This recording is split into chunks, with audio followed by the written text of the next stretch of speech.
I didn't know this guy. We're in China. I'm scared. Hi my darlings, my name is Yuvi. Thank you for stopping by to my channel. Today I'm going to share with you a story about a stranger that I will never forget.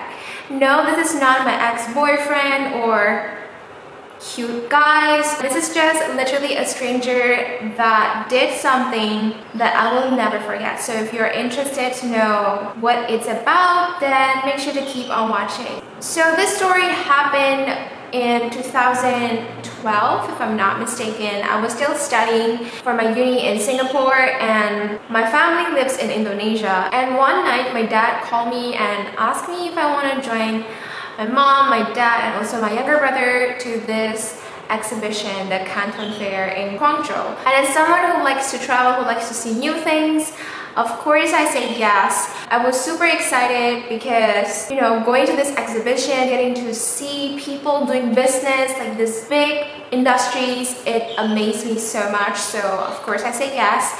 But because I still have some classes left, so my parents decided to go there 2 days earlier than me, and I will join them by myself, you know, from Singapore flying to Guangzhou, and we'll meet in the hotel. And that time I was about 19 years old, so you know, 19 years old, I'm not too young anymore, so my parents justified me traveling to meet them over there. Even though like we heard a lot of stories about how like unsafe China is, I just sort of like, you know, and since I have been living alone for quite some time in Singapore, I didn't feel any uncomfortableness of flying by myself. So fast forward to the next month, it was the day that I was going to fly, and I boarded the plane. I had a window seat. I love window seat. I just like love looking at clouds. So it was all great. And then beside me there was a man sitting. I think he was about 30 something, and he looks like a Chinese, and I wasn't really friendly then. I don't really talk to people much then, so I just like kept quiet and kept looking out the window. And mid-flight, he started to straight up conversation to me, and I was being polite, so I just replied as needed. I didn't like ask too much. But I came to find some information about him. He's Singaporean and he's a businessman, and he also was going to the Canton Fair. So I don't think much about it because like he's a stranger, I didn't know him, right? And he kept asking me several questions, but I always just like give a brief answer and just like look out the window. But I guess he likes talking. And he asked me who did I go with. I said I go with my parents and my younger brother. And he asked me where I was going to stay, and I was a little bit, I was a little bit cautious about telling people where I'm staying. I don't know. I was just a little paranoid, so I told him Holiday Inn. Like, I'm sure in all countries they have Holiday Inn, so I just told him, oh, I'm staying at Holiday Inn. And he was like, oh, is it the one in over there? And I was just like, yeah, that's it. And so before we landed, he offered to send me to my hotel. As a 19 years old, you know, I was naive but paranoid. So I told him, yes, of course, that's nice of you.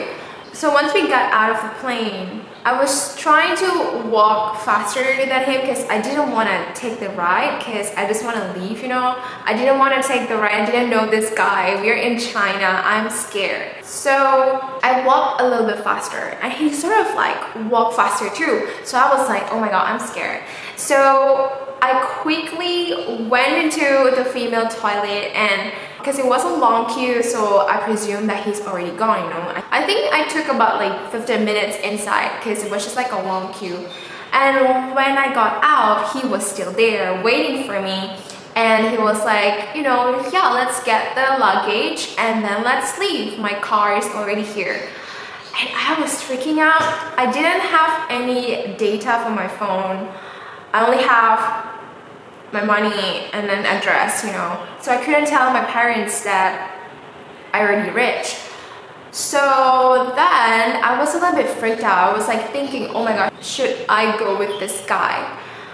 And when we were waiting for our luggages, I kept looking at where the taxi stand was, because I just wanted to, if it's not a long queue, I could just slide to the side and just like walk to the taxi stand and just decline his offer, because I don't know this guy, like, and he's 30 years old. I don't know, like, and this is China. Okay, after we got all of our luggages, I went to we walked to the pickup area for the commercial cars.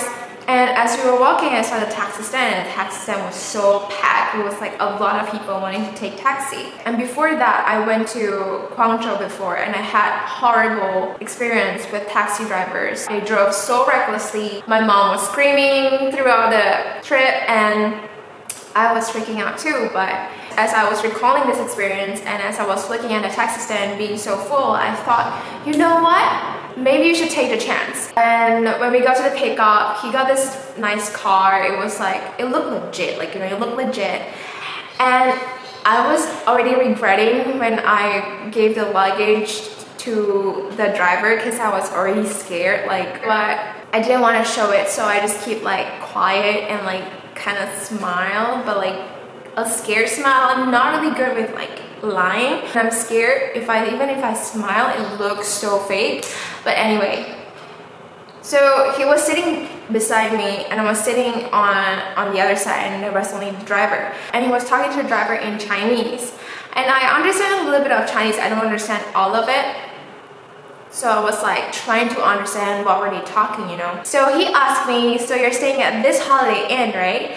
And at that time, I was already late. My parents were supposedly already waiting for me in the hotel lobby. So I couldn't like lie to him, because I didn't know how far the Holiday Inn was with my real hotel. I was scared, like my parents couldn't reach me and I couldn't reach them. And what if this Holiday Inn is so far from the real hotel? So I told him the real hotel address, and he was like, oh, so it's not a Holiday Inn. And I was like, yeah, I just remember, I forgot. Afterwards, they were talking in Chinese, right? They were talking in Mandarin, and I was trying to understand, but I think they included like some dialect, so I couldn't understand fully, but they were just like talking and laughing, and for some reason I was just scared, like, are they gonna kidnap me? If they kidnap me, I don't have phone signal, it's done, it's over, So in my head, I was just like keep praying, like, oh my God, like, let me be safe, and just like, hopefully this guy's a good person, truly a good person, a really good stranger who just wanna safely send me to my hotel, simply because he knows I'm like a young woman and it's dangerous to ride taxi alone, because that's what he's told me. He was like, it's not safe to ride taxi by yourself, I can't send you to your hotel. So throughout the trip, he was trying to talk to me, and I was just like giving him brief answers and a little bit of lies, because I don't know, I was still cautious about it, So after about 40 minutes, we finally got to my real hotel. And I was so relieved then. Straight away, I just looked at him and I was like, you know what? Maybe all this time, I was thinking too negatively about him, because he actually sent me to my hotel. So I was so relieved, but if you ask me, will I ever ride with a stranger again? I would never, because this is truly a lesson, because I was someone who was very trusting. I was the type of person who has this philosophy of like, trust everyone until they give you the reason not to. And this lesson truly taught me to be cautious, and if I have second thoughts, to just like say no and to just decline and do what feels right in my heart.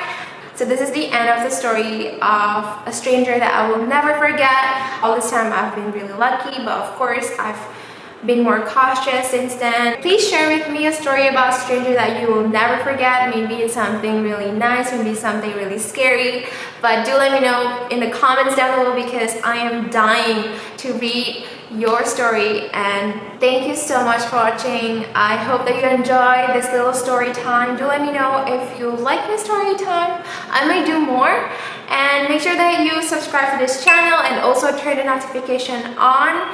I love you guys so much, and I will see you in my next video. Bye guys.